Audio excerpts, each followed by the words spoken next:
before Yuang eventually gives up. He keeps chasing Mo Fan and hitting him with ice walls. He tells Mo Fan that there is nothing he can do and he is so much stronger, which makes Mo Fan angry. He asks Yuang if he doesn't understand the situation he is in and tells Yuang that they aren't on the same level.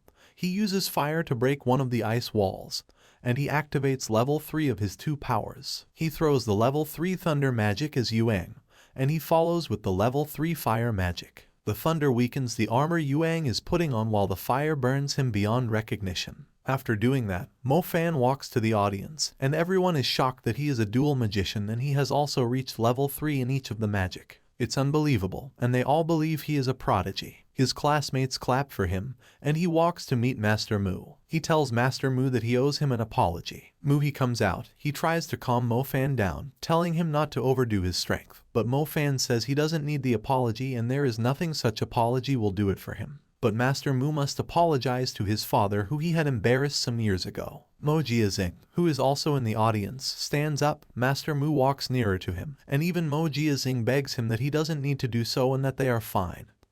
But Master Mu walks there and bows to him. He calls him brother and acknowledges that he had done too much that day. He apologizes to him, and Mo Jiazing tells him it is all good. He stands up and announces to everyone that Mo Fan has won the duel, and he now has access to the Scared Spring for his magic training.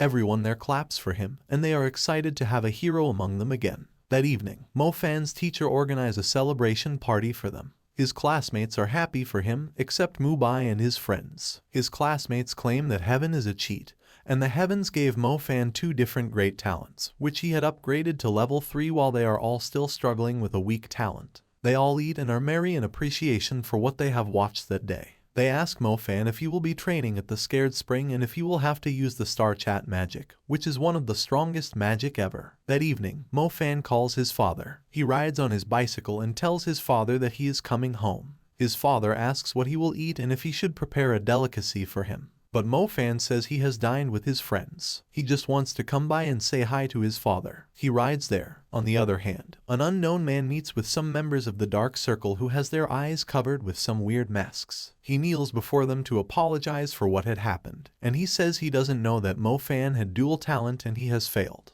He promised them that he would repair things well, but they insist he has to be punished so he would understand the gravity of what he has done. So they pour some water on his head. The following week, on the day Mo Fan is to resume at the Sacred Spring, his friend, Zhang Xiaohu and a female friend, Yu, in his class are going to a training center together. He had promised to help her release her water magic because he is also using wind. She asks if he is really going to help her and says she is nervous to do anything, and she may not be able to connect her star path if he is with her. He reassures her to stay calm, and they keep walking. As they walk, they see Mo Fan coming out of a store with Zia Zin. Yu notices them and asks if that's not the day Mo Fan should be at the Sacred Spring. She wonders why he is going on a date when he should be training.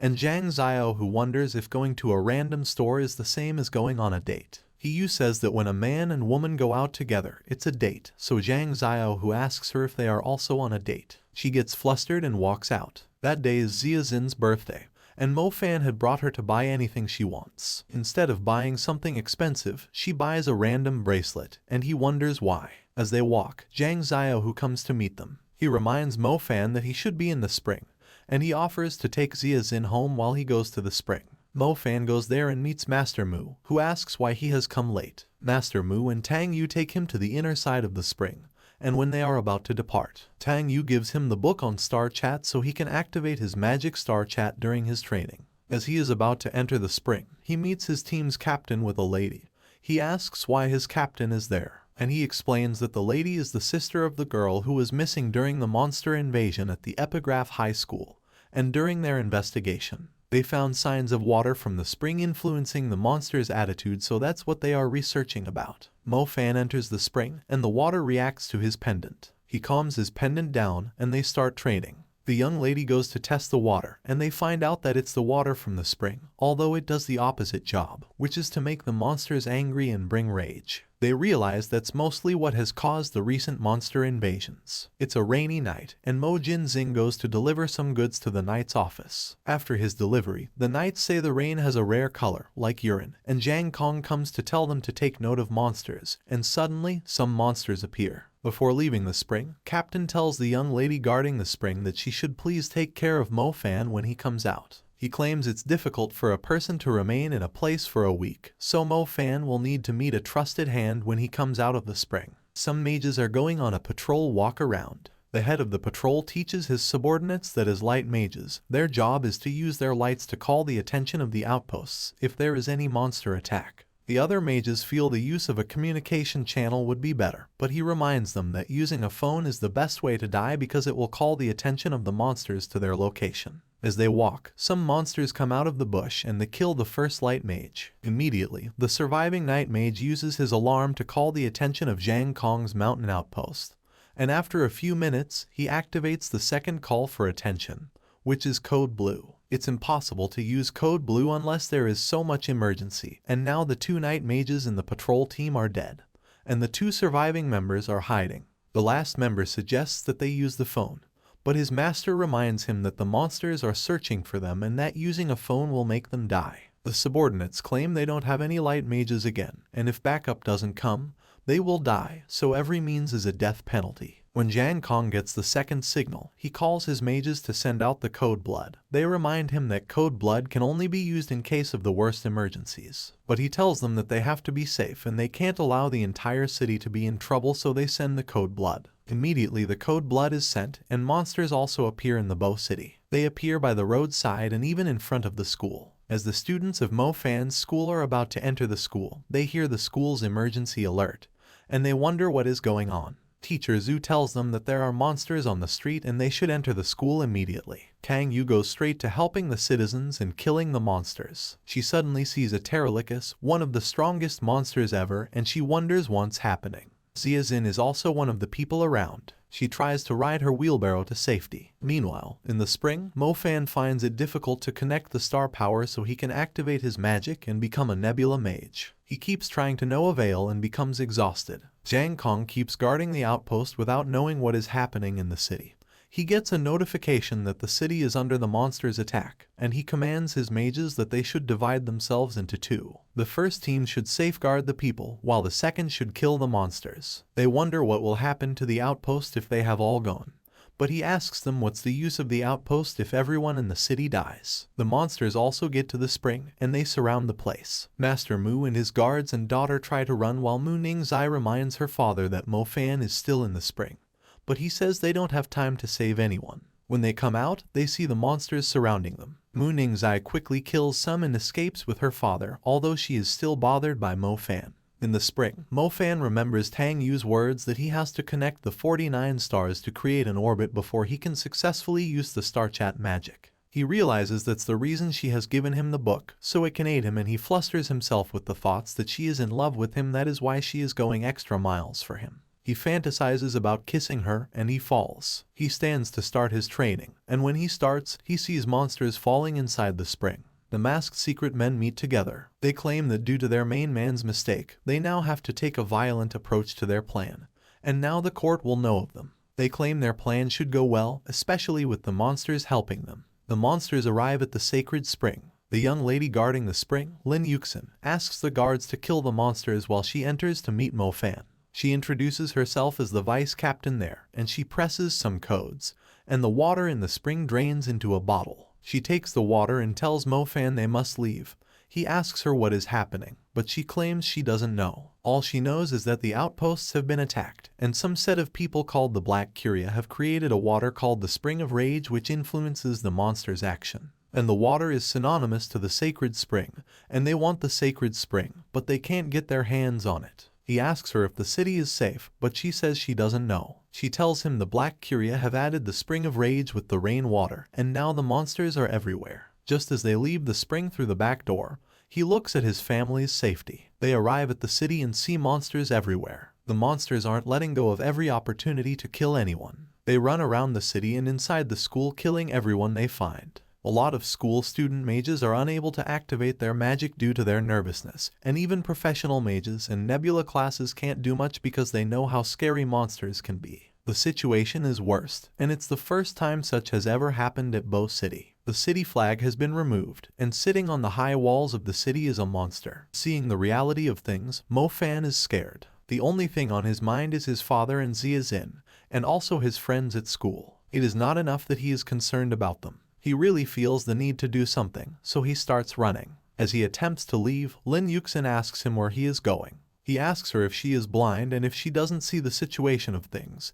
He tells her the question she is asking doesn't have an answer, and the place he is going is nowhere else but to find and save his family. She drags him back. She tells him she needs a favor from him. He wonders what she needs from him at that situation, and she tells him that she needs him to take the spring water to the safety barrier. She tells him the importance of the water getting to safety and says that if the Black Curia gets the water, it means that the entire city is doomed, and even the people he is trying to protect won't survive. She begs him to please help her out. He considers what she is saying, but he also thinks about his family. He doesn't want to lose his family, and he actually doesn't give a damn about the city, so he refuses all her pleas. He tells her he has a family to protect and the city can perish for all he cares, but she asks him if he thinks all the mages putting their lives in line do not have families. She tells him that the spring mages that are in the spring presently trying to fight the monsters also have families, but yet they hold down the monsters so he can survive alive. She claims she also had a family too,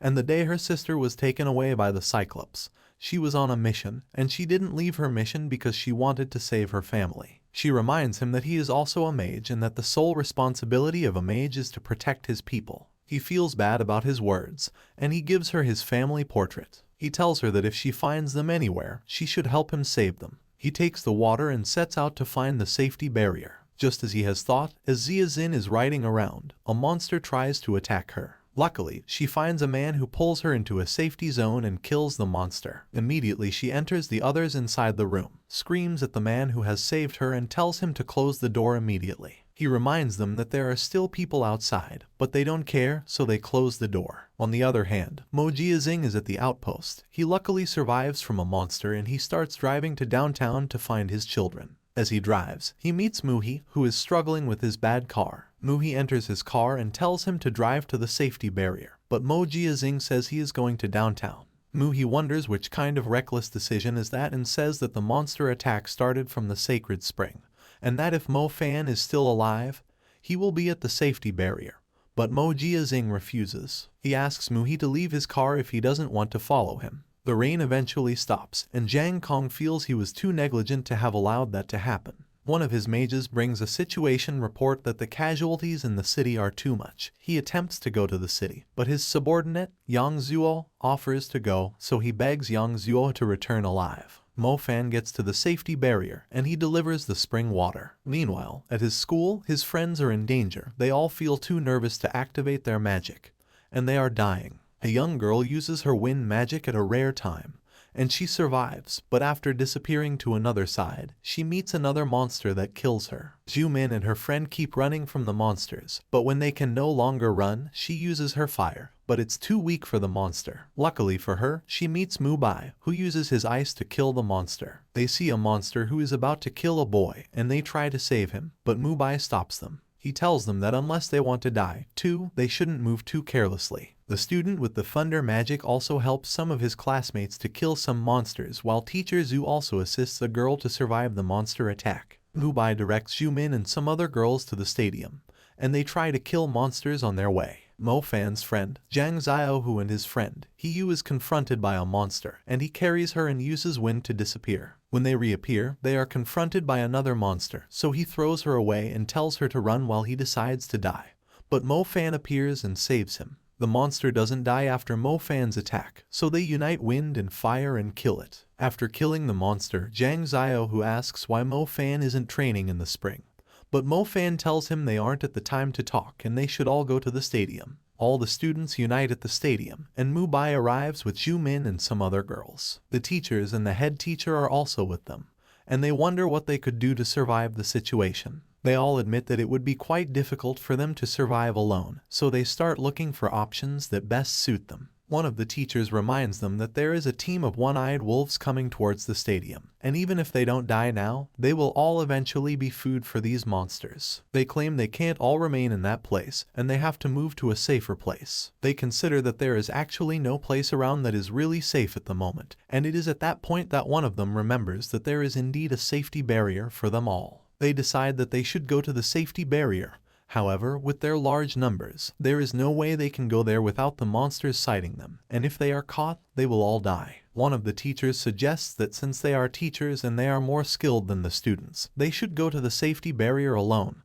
However, Teacher Zhu asks them what they mean, and he reminds them that they are teachers and their sole job is to ensure the students are safe. But they tell him that the city is on code black and at that point, everyone should fight for their safety. Teacher Zhu refuses to do so, and he says he will never leave his students alone. Another teacher joins him, which makes the other ones feel bad. They bring up another suggestion that they should form a pioneer team which will go first and attack the monsters before the monster comes for them, then an Exodus team will follow. Teacher Zhu says he can bring up some pioneer students from the ace students of his class, and they can do it. He goes to assemble the students and tells them his plan.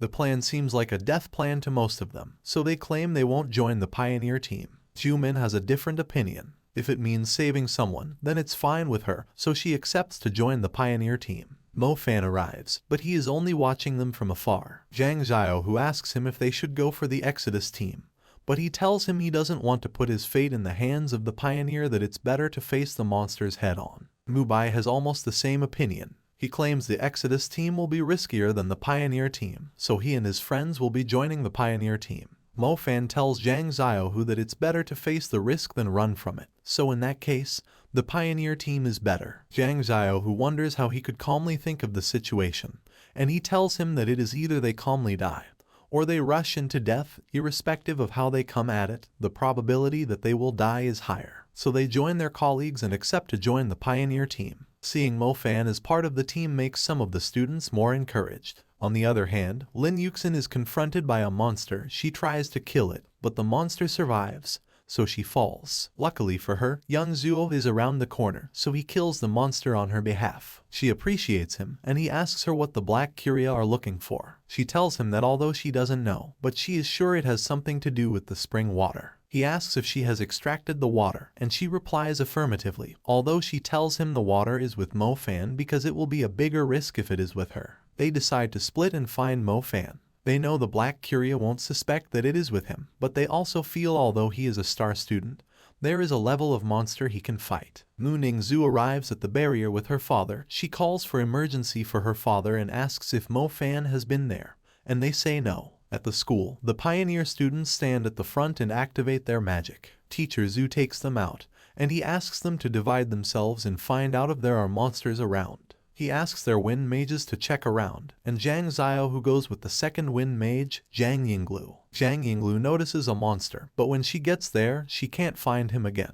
The monster attacks her from behind and she screams and dies. Her noise calls her colleagues' attention. They are saddened that on their first trip, they have lost a teammate. Mo Fan finds another monster behind Yu, and he kills it. They bury Zhang Yinglu, and Teacher Zhu notices that even in the presence of a monster, Mo Fan is calm. He reveals that he had joined the city hunters for about 2 years, and he has trained killing monsters, but he has never been faced with that amount of monsters before. They sent Zhang Xiaohu to find the other monsters, and he cites 3. He tells them, and Mo Fan asks him to distract one of them while Mu Bai freezes the other, and the other people can kill them together. He tells them the best way they can survive is to fight together because it will be difficult to fight alone. He motivates them, and they also trust in his ability to keep them safe. They conclude the plan, and they get into action. Mo Fan gives everyone the means for them to attack. He tells Zhang Xiaohu that the one-eyed wolf can't attack in circles, so he should keep running and luring the one-eyed wolf towards slant lines,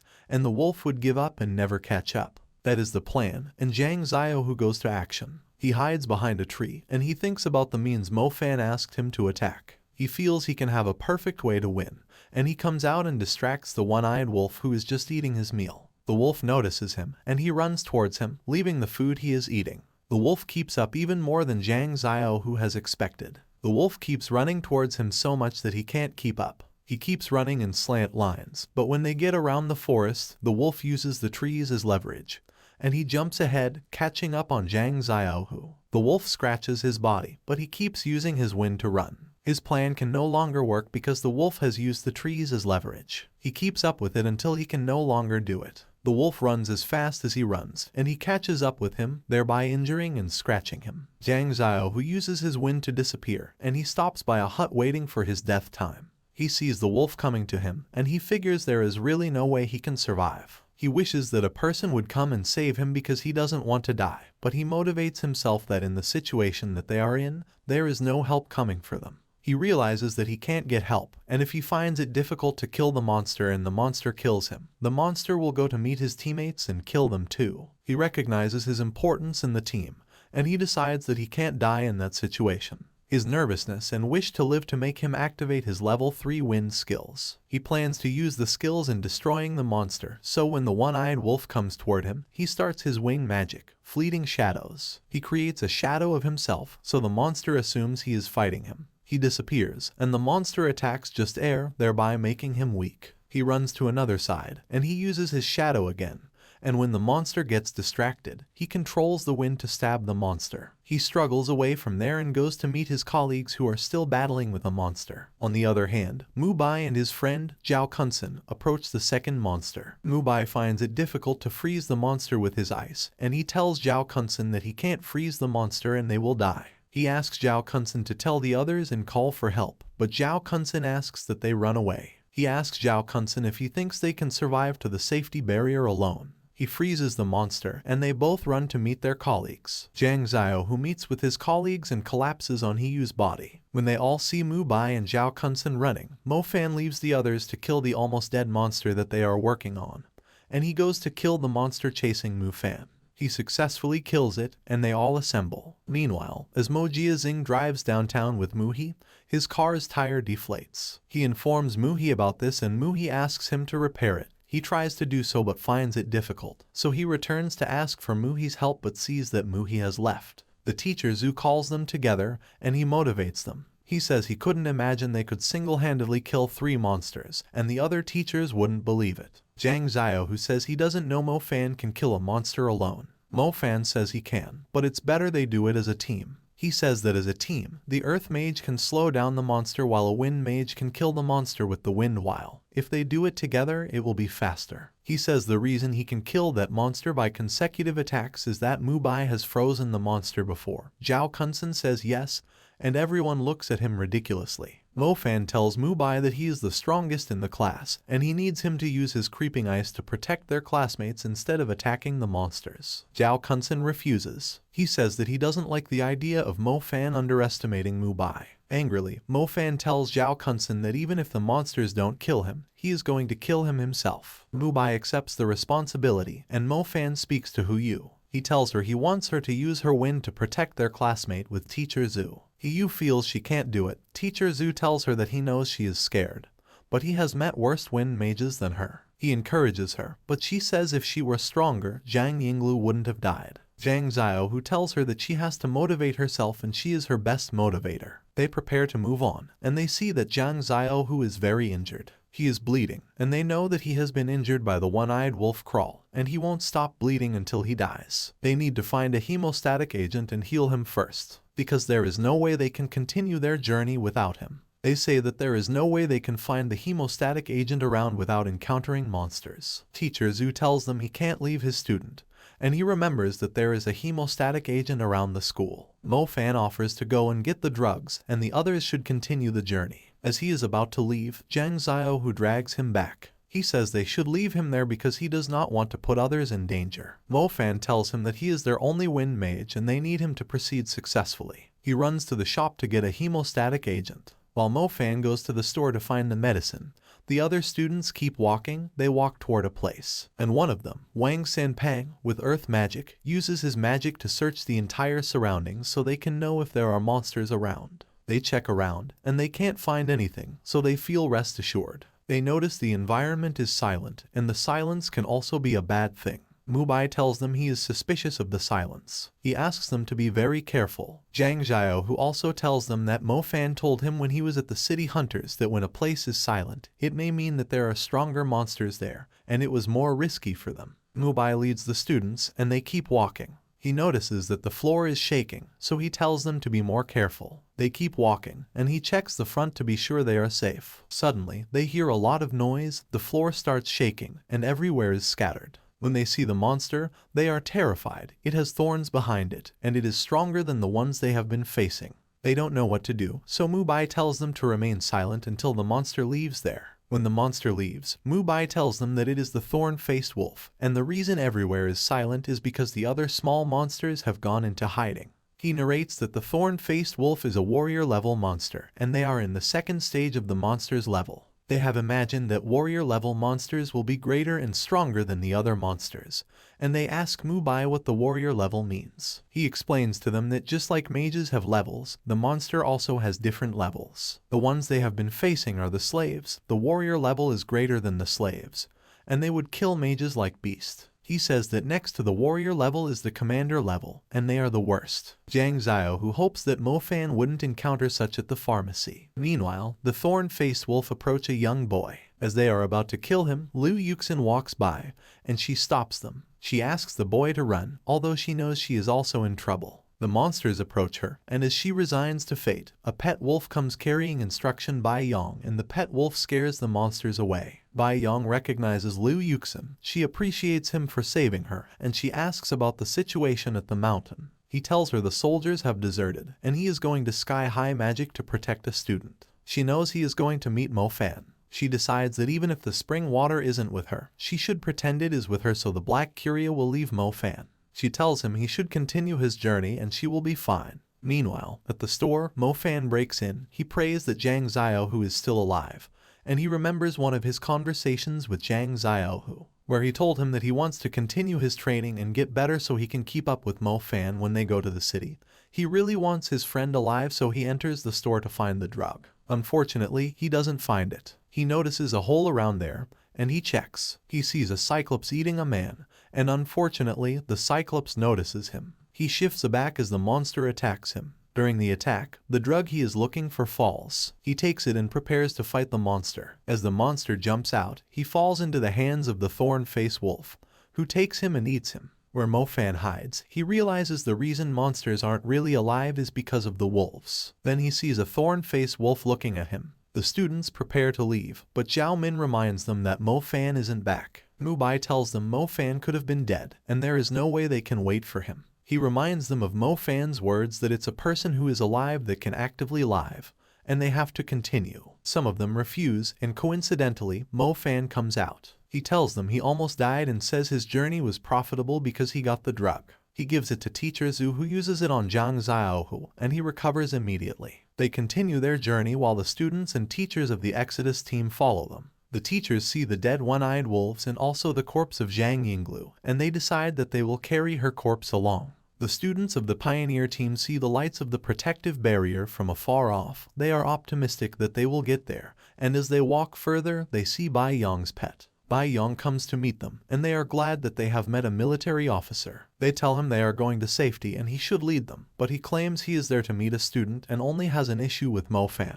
He tells Mo Fan to give him the spring water. He says that it's better if it's with a better hand because if the Black Curia sees it, they can all die. Even Teacher Zhu thinks he has their interest in mind, so he tells him to give them the water. However, Mo Fan refuses. He says since they are going to the same place, he will give it to Zhang Kong himself. Upon hearing that, Bai Yong turns on them. On the day the incident started, all the mages at the mountain tried their best to hold on to the beasts. One of the mages come to tell Zhang Kong that there was a survivor from the patrol team who had sent them the 2 lights. Zhang Kong immediately commands that the survivor should be taken care of perfectly because if it weren't for them, they wouldn't have found out that there was an emergency. The mage tells Zhang Kong that the survivor says their light mage could have sent the 4 signals for code blood, but an arch-wolf killed him. Zhang Kong asks him to be sure it is an arch-wolf. He asks again if it wasn't a one-eyed wolf, and the mage says he knows what he is saying. There is only one of them in the mages who has an arch-wolf, and it is Bai Yong. At the present time, survivors enter into the protective barrier while Master Mu is taking his treatments at the clinic. He recovers, and the mages inform him that there are survivors who are being taken care of, and when things get better, they will find a good place for him and his daughter to rest. Mu Ningzhu overhears some mages talking about the students of Sky Magic Academy, and that the students are on their way and they are encountering many evil. She immediately thinks of Mo Fan and Zhang Xiaohu, and she attempts to go and save them. Her father asks her where she is going, and she tells him that there are some people that are in trouble outside the barrier, and she needs to save them. He reminds her there is code red and even experienced mages won't survive outside. She begs him that it's better to do something than stay there, but he goes to drag her back, telling her she is his only daughter, and he won't allow her to die. He instructs the mages that they shouldn't let her get out of that place, not even once. The students confront Bai Yong. Bai Yong acknowledges that Mo Fan is smart. He says Mo Fan is smarter than everyone he has met during his journey because no one knew he was the one killing them. He asks Mo Fan how he suspected him, and Mo Fan recalls that during their training, Bai Yong's wolf enters into the water and it goes berserk, and he also recalls how emotional Bai Yong was when he found out his wolf was dead. He also recalls the Lin Yuxin told him about the Spring of Rage, and he connects that the water the wolf has fallen into was the Spring of Rage. He tells Bai Yong that he has killed one of his arch-wolves before and he can kill another, but Bai Yong tells him it's more than that. Bai Yong snaps his fingers, and some black beasts come out of the soil. He has situated the black beast there in anticipation of the students. Mo Fan gets into action and tries to kill the beast, but he knows it may be difficult for him.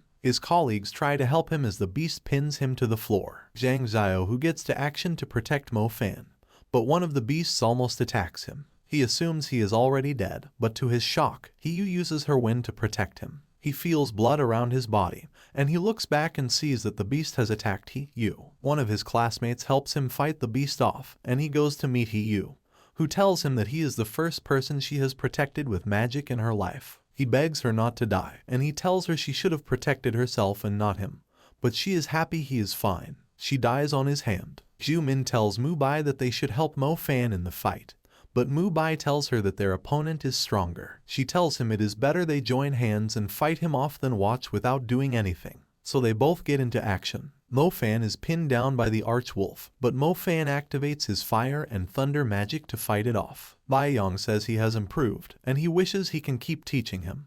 But since he can't, he has to give him his last lesson, which is that he shouldn't trust anyone. He tells him that because he has refused to drop the water, his colleagues are dying. Mo Fan realizes he is doing his colleagues evil. He brings the water out and asks Bai Yong if he really wants it. He opens the water and drinks it completely, telling Bai Yong that if he wants to get it, he has to fight him and kill him. Bai Yong threatens to cut his stomach open for the water. He directs his black beast to concentrate on only Mo Fan, and Mo Fan keeps using his magic to kill them. Teacher Zhu gets another idea. He figures that if Bai Yong dies, all of his pets will die, so he tries to sneak through the back so he can kill Bai Yong. Unfortunately, Bai Yong notices him coming, and he activates another black beast he has kept to protect himself. Teacher Zhu calls him a coward, saying that he had kept a protector for himself. Bai Yong says Teacher Zhu only knows the theory aspect of magic and not the practical part, so he can't kill the beast. Teacher Zhu tries to use his blinding light, but Bai Yong tells him it can't work against a cursed beast.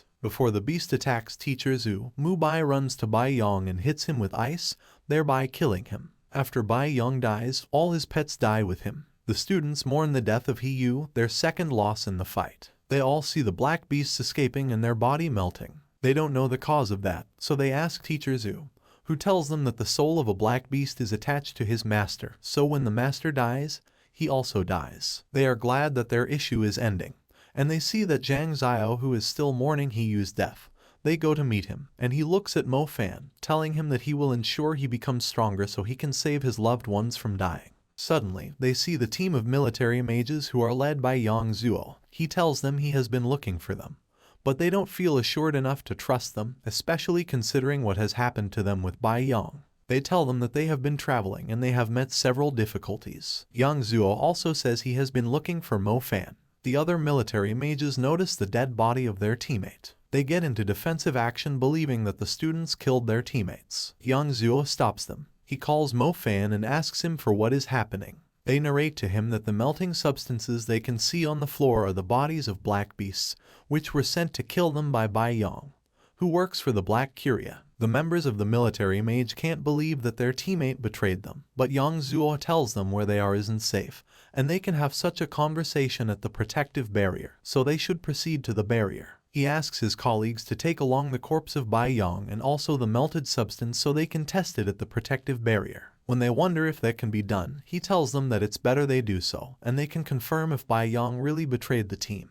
They proceed to the protective barrier and successfully get there. Meanwhile, some of the military mages stationed in the city to see what is happening look at the Pterolicus at the top of the city. The Pterolicus is a commander-level monster, and it is surrounded by several low-level monsters. They wonder how the monsters have entered into the city when they didn't slacken their duties at the border, so they assume it was magic. Looking around, there is no way they can kill the Pterolicus, and the monsters are also too many for them. They decide that the only person in the team who can face the monster is Jang Kong, so they should return and give a situation report to Jang Kong. Before they leave, the Pterolicus sights them, and he sends fire at them, killing them immediately. At the protective barrier, Jang Xiao, who remains in front of He Yu's corpse crying. A mage comes to call Mo Fan that Jang Kong is seeking for him. He goes to meet Jang Kong, and in his presence, the mage announces to Jang Kong that they have found the melting sign on Bai Yong's chest and he has betrayed the team. Jang Kong if Mo Fan is fine and if he isn't injured. Mo Fan admits that he is fine but says that he lost his friends. He says that he lost Zhang Yinglu, who was one of the best wind magicians that he knew, and she was courageous enough to stand in front when others couldn't. And also, He Yu, who was timid and in the presence of danger, she kept herself in line to protect his friend, and he is more disappointed that the person who had perpetrated these deaths was a member of the military mage under Jang Kong's nose. Jang Kong apologizes for his negligence and says he is glad Mo Fan is fine, so also the spring water, but Mo Fan tells him the spring water is not fine. He narrates that in the face of danger, he drank the water because he felt it was better if the water was inside his stomach than the water getting to the hands of the Black Curia members. Jang Kong gets furious. He strangles Mo Fan and almost throws him out of the barrier. He asks for the water, but Mo Fan insists he has drank it. Jang Kong calms himself down. He admits that it's better the water is gone because the water has done them more bad than good, so he is glad Mo Fan is fine. And the water is gone. He tells Mo Fan that there are still monsters in the city and people that who are hidden in houses will die soon. He says the Pterolicus is a commander level, and it can't be defeated easily, but if he goes against it, he has a 50% probability that he will defeat it. But with the other low levels monsters underneath, the probability reduces to 10%.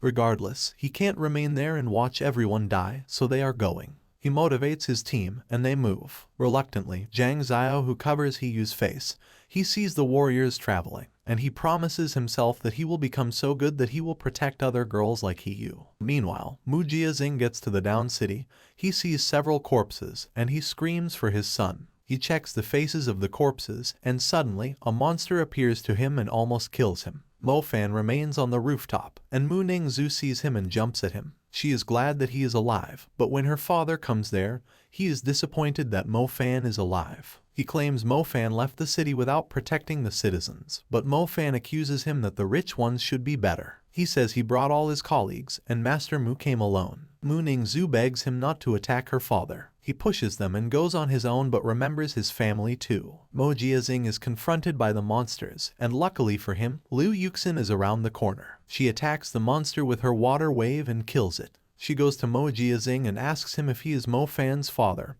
He nods, but due to his shock, he is almost dead. She begs him to wake up so they can run, but he can't get himself to stand up. She notices that 3 monsters are approaching, and she doesn't know what to do. At the protective barrier, Mo Fan runs to the record room, where he meets Inspector Pan. She hugs him and tells him she is glad that he is alive. He tells her that although the journey there was stressful, he found his way there. He tells her he is looking for his father and sister and asks if there is a list of the survivors who have entered into the protective barrier. She asks him for the names of his family, and when he tells her, she checks the list but can't find their name there. At that moment, Officer Cheng enters and tells Instructor Pan that he has a report. He tells her that a survivor has told them that the monsters in the city are increasing because they have dug a tunnel in the city. That is why the monster didn't come from the doors of the city. Instead, they have infiltrated through the tunnels. They go to the map to check the places the monsters have appeared and if they can find the tunnels. As they check, Mo Fan remembers that during his fight at the Epigraph High School, which was the first place the tunnels appeared,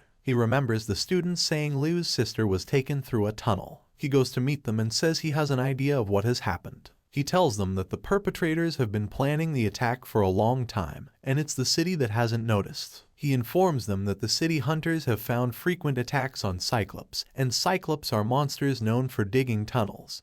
So the Cyclops have been digging tunnels around the city for a long time. The best way for them to know the largest tunnels is to find the record of the monster attacks which were tackled by the city hunters. Officer Cheng immediately calls the city hunters to come with their records. The captain comes with Xiaok, and they ask Mo Fan how he has known that there were frequent attacks by Cyclops. Instructor Pan finds out Mo Fan has also been part of the city hunters, and she is amazed by his skills. The city hunters check their records, and they see that the most suspicious place the Cyclops have appeared for the past few days was the Epigraph Girls' School. Officer Cheng says he has to form a special team with the city hunters, and they will make it their sole duty to destroy the tunnels and ensure the monsters stop increasing. Mo Fan leaves the office, but he keeps thinking about his family. He goes to the field and checks around for his family, and suddenly Mo Jiazing calls his name. He runs to hug his father, who says he was saved by a female watchman. He knows it's Liu Yuxin, so he asks his father where Liu Yuxin is. He meets his former colleagues at the city hunters, and they tell him they are the ones who have coincidentally found his father. Unfortunately, they found Liu Yuxin dead. She has sacrificed herself to protect his father, and she told herself that it's unfortunate that she couldn't find Xia Zin. Mo Fan feels since Xia Zin is crippled, there is no way she can survive so far, so she must have hidden herself at a part near to the school. He claims he must save her. The special team created by Officer Cheng gets into action. They walk towards their truck, and the students of Sky High Magic Academy wonder if some people are going outside to risk their lives after surviving and entering the protective barrier. To their shock, they see Mo Fan run towards them. Mo Fan goes to tell the special team that he would like to follow them so he can find his sister. His classmates run to him. They ask him where he is going and remind him what it costs them for them to get there alive. They tell him he is still injured and he shouldn't take more risk. His father also comes to meet him, and he tells him that he knows how much he loves Xinxia. But in situations like that, it is better he cares for himself first, as Xinxia may also be dead already. Mo Fan claims he has never disappointed Xinxia, and he won't do that now. He claims that if there is a probability that Xinxia can still be alive, he will go and explore the probability. Officer Cheng tells him that he has done them a favor before so they can take him along, but it's not their duty to save his sister. He tells them he knows and that he won't be a burden. Meanwhile, at the hideout Xinxia is, she meets a girl who is compassionate towards her. The people with her claim they can't keep staying there waiting for a savior, and they have to get out and find the protective barrier. One of them says he is a pipeline worker, and he knows underground pipelines that they can take around the city, and the monsters won't find them. The others accept the advice, and they all set out to leave. A girl tells them Xia Zin can't walk and that they should please carry her, but they refuse to do so. She offers to carry Xia Zin but refuses and says she should rather help her deliver a message. She gives the girl her bangles and asks her to give Mo Fan and tell Mo Fan she is dead. After the girl leaves, she goes to find a sharp knife to kill herself. On the other hand, Mo Fan arrives at the school and hopes that she is still alive. They get to the environment of the Epitaph Girls' High School, and their car stops. Officer Cheng tells them that they have to stay far away so they won't call the monster's attention. He acknowledges that if the monster attacks them in the car, it's death for them. They all come down from the car, and he reminds them that their duty is to destroy the route which the monsters are passing to their city, and they don't have any responsibility to save anyone. Their wind mage comes out, and he tells them he will forge ahead with his wind power to find out if there is any risk on their way. He uses his wind magic, haste to fly ahead, and on his way, he is confronted by 3 Cyclops. Mo Fan thinks that's terrible, but Officer Cheng says it's an easy one of their mage. The mage uses his floating magic to throw away the monsters, and Mo Fan is shocked that there can be a wind mage with that much power and ability. They continue their journey, and they confront some one-eyed wolf. Officer Cheng used his ice magic crushing bow, and he destroys the 3 monsters in one attack. Mo Fan is shocked. He acknowledges that the talent isn't a normal one, and he asks his captain if that is what it means to use the star chat. His captain tells him Officer Cheng is a nebula mage, and he has left the normal level, and the skill he had used was to first silence the monsters so they won't scream and call the attention of their colleagues before he destroyed them. The skill is an immediate skill at the nebula level, and not anyone can get there. Mo Fan asks if there are levels in the star chat just like the normal magic, and his captain explains further that the star chat also has 3 levels. Seeing how strong the attack was, Mo Fan can't but wish to have the same power. He imagines himself training with the star chat, and he tells his colleagues that he wishes to get to that stage early. But it seems like he is meeting a hindrance on his way. His captain explains that when the mages are about to reach the apex level, their growth gets slower. When he eventually breaks through the nebula level, it will get easier, but it's also too difficult to use the star chat chant as fast as possible. Mofan remembers the book Tang Yu has given him and says the book will enable him to get it done faster. They continue their journey, and they overhear a man screaming for help. One of the mages attempts to go there and help, but Officer Cheng stops her. He reminds her of their sole mission and tells her that no one among them is allowed to even save a family member, and the only one with that permission is Mofan. Mofan considers going to help the man alone but changes his mind. He continues with them until they see another man running towards them. The man dies in front of them, and they see the sewer passage which the team that left Ziazin have passed. Officer Cheng says that the sewer was the lodge for Cyclops, and passing the sewer was more risky for them, so they all died in the process. As Mofan is about to move on, he sees the bracelet he has given Ziazin with the girl she gave him. He goes nearer, trying to confirm if the corpse he sees is that of his sister, but when he sees that it isn't her, he wonders if the bracelet couldn't be hers. He considers that the bracelet is a rare one, and that's why she picked it. He checks it again, confirming that it belongs to Ziazin. Inspector Pan comes to him. She asks if that's Ziazin, and he says no. Officer Cheng tells him that his men have checked the sewer and his sister isn't there, so his sister will still be at the supermarket. They tell him they are proceeding to the school and must part ways. Ziazin encounters monsters in the supermarket, so she hides inside one of the shelves for safety. Her brother runs to the supermarket, and he overhears the mages wondering why the other men didn't take Ziazin along. His captain tells them Ziazin is disabled and there is no way she could pass the sewer, which means she was abandoned by the team. They hope that she wouldn't give up on life before Mofan gets there. On a rooftop around, two men stand there looking at the city, and one of them is a masked man. His partner tells him that he is glad the city is getting destroyed, and he doesn't know why the Archdeacon wants them to stand there and watch the city get destroyed. They remind each other that their sole aim is to ensure no one stops their plan, and they see Officer Cheng's team. The new make man says the team is going to block the pipelines, but they are going to die, so they should watch the team get destroyed by monsters first before they join the fight. Suddenly, they see the purple color of a Thunder Mage. The masked man immediately recognizes the Thunder Mage as Mofan and says he has an initial issue with Mofan and he will settle it on his own. He goes to fight Mofan and first sends a pet at him. Mofan evades the pet and finds the masked man behind him. The masked man says he knows him and asks if Mofan can no longer recognize him. Mofan recognizes the voice as Yuang. He removes his mask and shows his half-destroyed face. He tells Mofan that Master Mu has been maltreating him since he was a child, but he accepts all of those with the aim that he will get the spring water for the Black Curia and get his promotion. At that point, when his efforts should yield, Mofan destroys it all, and as a result, the Black Curia punishes him by destroying half of his face so he will ensure Mofan dies. He calls some pets at Mofan, and Mofan is surrounded. He keeps fighting them and running to find Ziazin. Also, Yuang's partner calls him to say that the bosses want them to fight Officer Cheng's team, so Yuang leaves, but his monsters remain with Mofan. Mofan is surrounded, so he runs to a part of the supermarket to evade them. He feels the only way he can fight them is to use Star Chat magic, and when he turns, he sees he is in the CCTV room. He checks the cameras and sees Ziazin alive. He sits there and watches Ziazin freezing in the refrigerator she is hiding. He tries to speak to her, but there is no way she can hear him, and she also feels she will die soon. He hears banging sounds by the door, and it is no other thing than the monsters Yuang has released to kill him. He doesn't know what to do. If he remains in that room, he will die, and Ziazin will also die. But if he goes outside, the result will most likely be the same, and everyone will eventually die again. He decides to give up, but he remembers his instructor's words about the Cyclops. He remembered that the Cyclops don't have good eyesight, they don't see well, and they only infer where their target is through body heat. And that's the reason Ziazin has stayed in the refrigerator so the Cyclops won't feel her body heat and attack her. Yet, she is dying of cold. He feels challenged that if his sister, who is disabled and can't walk well, can go through all these just because she wants to survive, then it is a shame if he gives up and doesn't save her. He looks at the door and threatens that if any of those monsters succeed in breaking through the door, it will be their doom and not him. He acknowledges that the only way he can win is if he breaks through the star chart magic, and he doesn't know that his pendant is already glowing.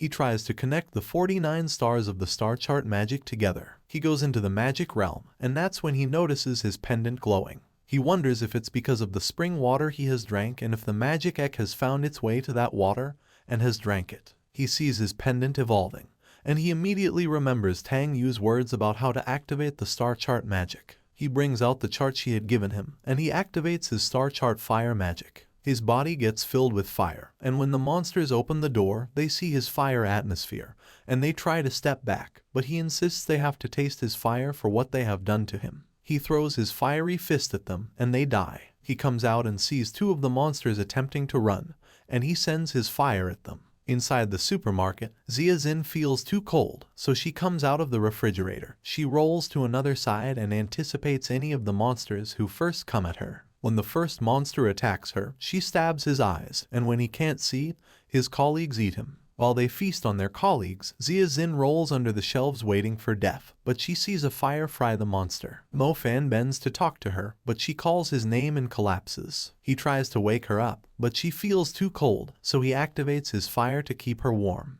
When she eventually opens her eyes, she is glad to see him. She says she has thought she will never see him again. But he tells her he will never leave her. He brings out her bracelet, and she wonders how he had gotten it. He asks her if she remembers the words he told her when he bought her that bracelet, and she says he had said that the bracelet represented how much she means to him. He repeats the same statement and tells her he will be with her all the way, and that he will never leave her alone. He carries her out of the supermarket, and on their way, she realizes that most of the monsters are running from him. She asks him why, and he tells her it's because they know he will kill them. She has if he has broken through his star chart magic, so he narrates how the book Tang Yu gave him has helped him. As a result, the slave-level monsters can't attack him, but the commander levels are still difficult for him. They sit to talk, and she tells him she thinks the girl that went missing in her school wasn't actually missing. She tells him that on the day she went missing, she saw the girl with a man that had a weird smell, and when the disaster started, she smelt the same scent again. He asks if it's the smell of swamp, and she says yes. He tells her it's the Black Curia, and the young girl may have found out about their passage, which is why they kidnapped and killed her. He asks if she knows any passage around her school, and she admits to seeing one.